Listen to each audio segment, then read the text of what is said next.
Hi friends, and welcome back to my channel. Today we are doing a recipe that we have already done before. I believe we did this 5 years ago, but this recipe is for Buñuelos de Viento. I believe in English people call them fried rosette cookies. Whatever you know them as, they are delicious, perfect for the fall, the winter time. And today I am going to share with you the recipe. I'm also going to share with you things that can possibly go wrong when doing this recipe, so stick around for all of that.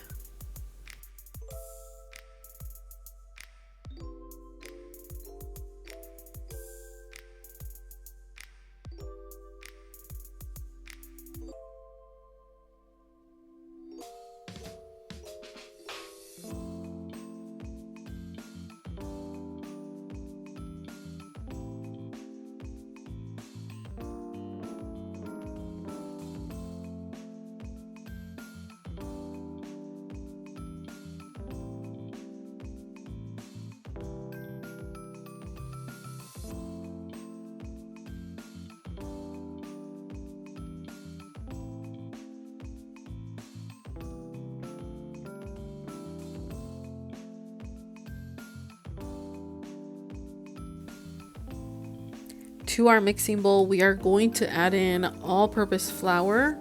We're adding in sugar, baking powder, and salt. And then once all of these ingredients are in the bowl, we are going to whisk our ingredients to make sure that they incorporate, to prevent any clumps of like baking powder or like salt to stick together. The next thing we are adding is our wet ingredients, and this is the 2 eggs, the water, and the vanilla. So I'm basically adding the vanilla to the water to make sure it dissolves. Sometimes when you add vanilla straight to flour, it'll clump up and you'll have this piece that tastes like nothing but vanilla and the rest doesn't. So that's the reason for that. I'm also adding in melted butter, and what we want is we want to mix consistently to prevent any lumps. Once this mixture has incorporated, we are going to slowly add in the milk and mix. Add in milk and mix until you have added all of the milk, and make sure to never stop mixing because we want to make sure that this batter is completely lump free and loose. After approximately 5 minutes, you should have a loose, watery mixture that's the exact consistency that we are looking for. And then when we have achieved this watery consistency without any lumps, we are going to cover our batter with a kitchen cloth and set it aside to rest for approximately 30 minutes. This is very important. The key is the loose, watery mixture because it's what's going to help us have an easier process. Make sure that your batter is not thick, it has no lumps, so take your time when doing this. Don't just throw in all the milk into the flour mixture because that's going to make it harder for you to dissolve the clumps and the lumps and all the bumps. So be sure to do it this way. Trust me.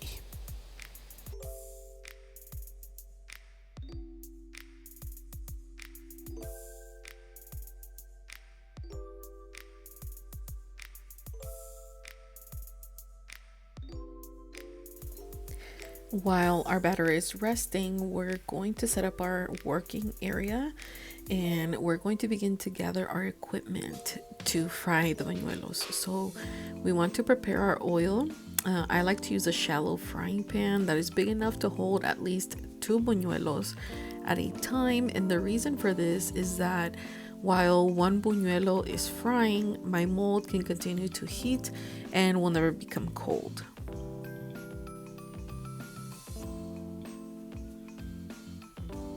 So we're going to fill our frying pan halfway with vegetable oil, and at first we're going to turn the heat to medium high for approximately 5 minutes.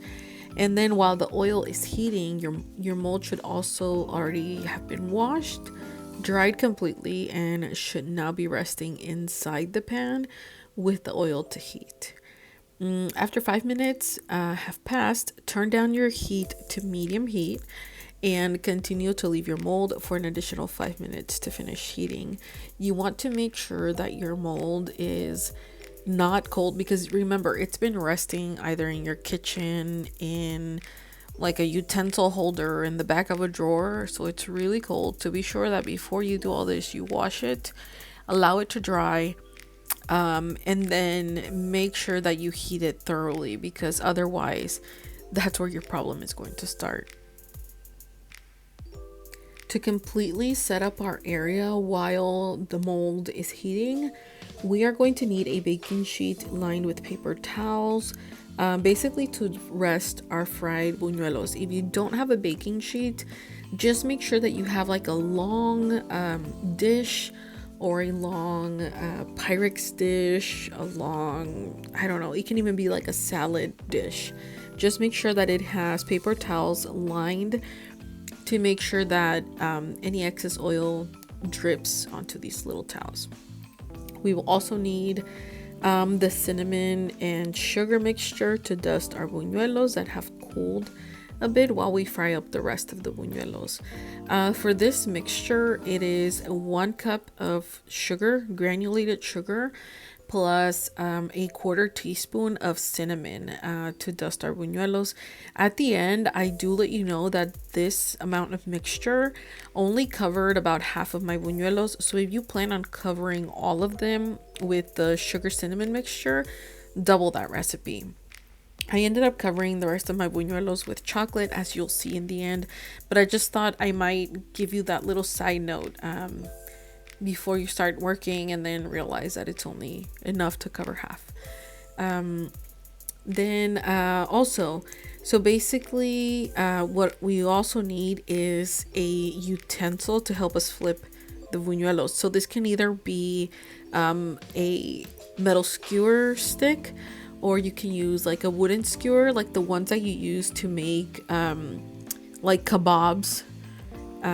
You can also use long tongs to help you flip and remove the buñuelo once they are already done frying. The easiest thing for me, because I've tried all of them, has been using a metal skewer. You can find these at the grocery store or at any store that sells like restaurant supplies. I believe these actually came with my dehydrator, so that's where I got a hold of these, but you can get them or even on Amazon, at Walmart. Just make sure you have something that you are able to remove your buñuelos that have been fried with.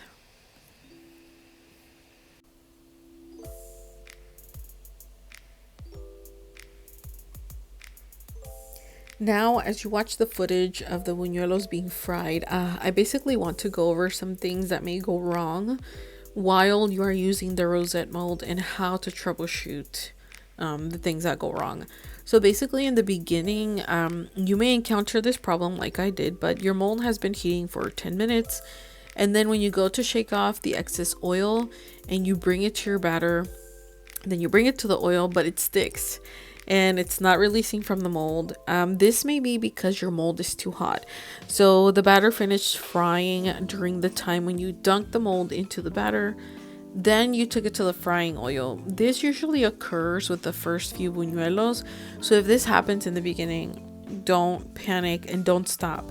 One way to take off the stuck buñuelo or the stuck batter is while holding the mold with one hand. You hold the handle and then you take your other hand and use the tongs or the skewer to help release the buñuelo into the frying pan to make sure that that finishes frying. If you see that this continues to happen, simply allow your buñuelo to rest on a napkin while the buñuelo that was in the pan finishes frying. So basically, to bring down the temperature a little bit. Then we're going to remove the buñuelo from the pan and place the mold into the frying oil for approximately 30 seconds. You're going to grab your mold by the handle and gently shake off the excess oil. Then take it to your batter and ensure that you dip low enough to only cover the edges, but do not get batter on the top of the mold. Otherwise, it's going to fry over that and it's not going to release. Then you're going to take your mold to the frying pan and hold the mold while also gently shaking the mold to release the buñuelo. And after the buñuelo releases, place your mold back into the frying oil and with the skewer, flip your buñuelo over. The frying process is usually very fast and it takes between 20 to 30 seconds. So make sure you remove your buñuelo when it looks golden and not brown, because the oil is so hot that it keeps cooking it even when it's resting on the baking sheet. So just keep that as a side note. And then basically when you have found your rhythm, you're going to be able to dip some of your buñuelos into the cinnamon sugar mixture while the other buñuelo finishes frying and so on. You don't have to dip your buñuelos right away. A lot of people will tell you yes because they hold on to the sugar better when they're hot. This is true, but also not true. Like, you can literally fry your whole buñuelos and then dip them at the end. I've tried it both ways, and trust me, it works. So basically, you don't, and like I said, you don't have to dip them right away. And this is kind of because they have that oil that is on them, so even if they get a little bit cold, that little bit of moisture is going to help adhere the cinnamon sugar mixture to them, so don't worry about it. Basically, once you're done, they'll still be warm enough and the sugar mixture will stick to them just fine. So don't stress yourself trying to catch up to then possibly mess up. Do you know what I mean? Does that make sense? So basically, take your time, get your rhythm, let them rest, and then once you feel confident enough, begin to dip, because as you see also, your hands get full of like cinnamon sugar mixture, so you have to dust it off fast enough to come to the mold, release the mold, leave the buñuelo frying, make sure that the mold is heating, and then continue to dip. So don't stress yourself, just continue to work at your pace and don't overwork yourself.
One thing to keep in mind is that as time passes, your oil will begin to get hotter, even though you keep it at the same temperature. So let me explain. This is because you're putting in and taking out buñuelos, and the mold creates that shift in the temperature because it goes, in that little bit of time, it goes from getting a little bit colder to hot instantly. So basically, like, the oil is working, and that's what's happening. And basically, as you can see, my buñuelos started to brown a lot faster, which basically means they were frying faster, meaning that at some point my oil got too hot. And they also started sticking to the mold and dropping into the batter. You saw that a little bit ago. And basically what happens is that they started throwing me off. I lost rhythm, and it caused my batter to fall off the mold and into the bowl where I have my batter. I started to get a little bit frustrated, and then I basically questioned whether I should stop and just call it a day and say, oh, I made, like, I think at that point I had made maybe 20 buñuelos, or continue to figure out what was going on. Needless to say, I continued, and I think this is what made my first original video so successful, is that I left in the parts where I messed up. And I feel like that helps you a lot, because usually when you're trying to try a new recipe or make a new craft or do something that you've never done before, people will only show you the good stuff, but they don't show you where they mess up and how they fixed it. So then when you go and do it and you mess up, it kind of discourages you because you don't know what you did wrong. So you're like, I'm not good at this, and you don't do it again. So if this video is long, that's the reason why, just because I want you to kind of get the whole feel of the fact that this doesn't go like successfully the entire time that I did this.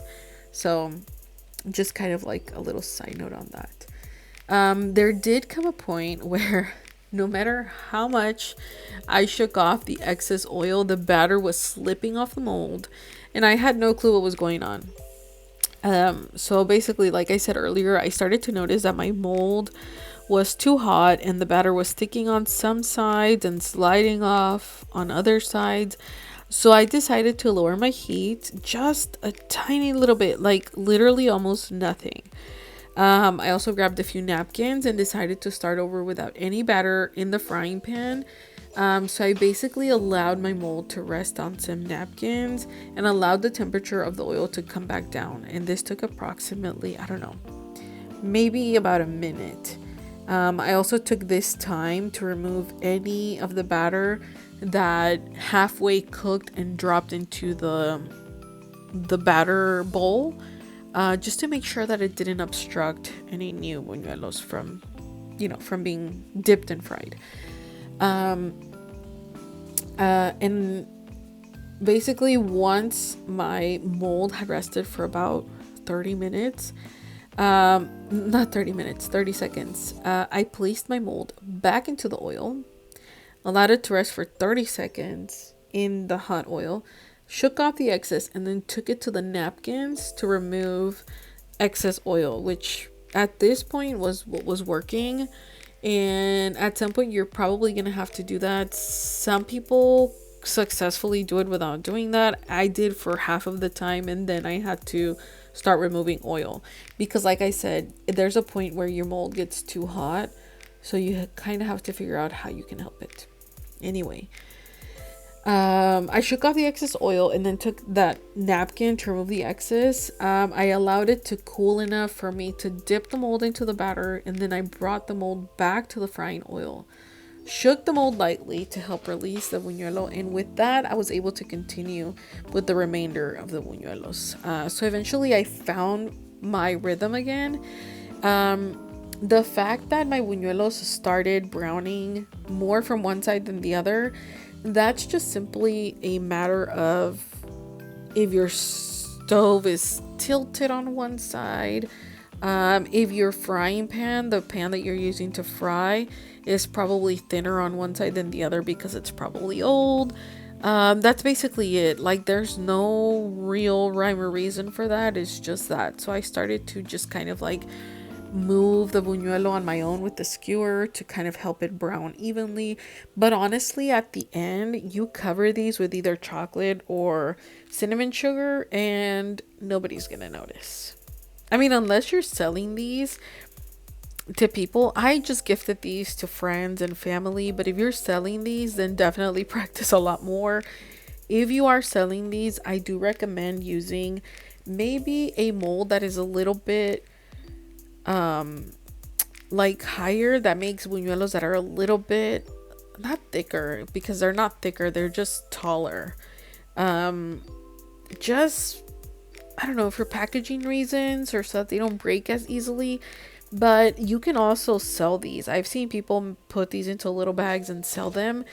If you ask me how much I would sell these for, I honestly don't have an answer for you right now because I haven't figured out the mathematics to it, like packaging wise and time and, you know, everything that goes into the logistics of figuring out a price. But I'll have that for you soon. Once I figure it out, I'll put it in the comments for you. But another thing that I do recommend is that if you are planning to sell these and you have never made them before, practice before you announce on Facebook Marketplace or Instagram, wherever you're going to sell these. Practice before you do this, because even though it looks really easy, it's a little finicky trying to figure out your rhythm, trying to figure out what works for you. Trying to find a recipe that you like, trying to find a mold that you like. This mold I've had for approximately 5 years. I used it several times, and then there came a point where I tried to use it again and I just couldn't figure it out. And I didn't know if it was the way that I washed it, the way that I stored it, or the fact that when I did them that time that it didn't work out. I was in a rush just because I wanted to film a video for you guys and I wanted to post it, you know, for the shares and the comments and the views, whatever. Maybe that was it, but definitely if you're going to sell these, practice. What else do I have for you? I think I honestly have gone over everything in this video with you. I'm sorry that it's super long, but I feel like it's very beneficial that you know exactly what goes on when you try a new recipe. I feel like it's important for people to know that it's not easy all the way through, and then it's not as easy as like a 10-minute video shows you how to make a certain food or a certain recipe. So I really hope that you enjoyed this video. Thank you so much for watching it. I'm going to leave you to watch the rest. Don't forget that if you have any questions, leave them in the comments down below. Subscribe if you haven't already. Hit the like button and share this video with a friend because it really helps out my channel. Thank you so much for stopping by. I appreciate you, and I'll talk to you next time. Bye.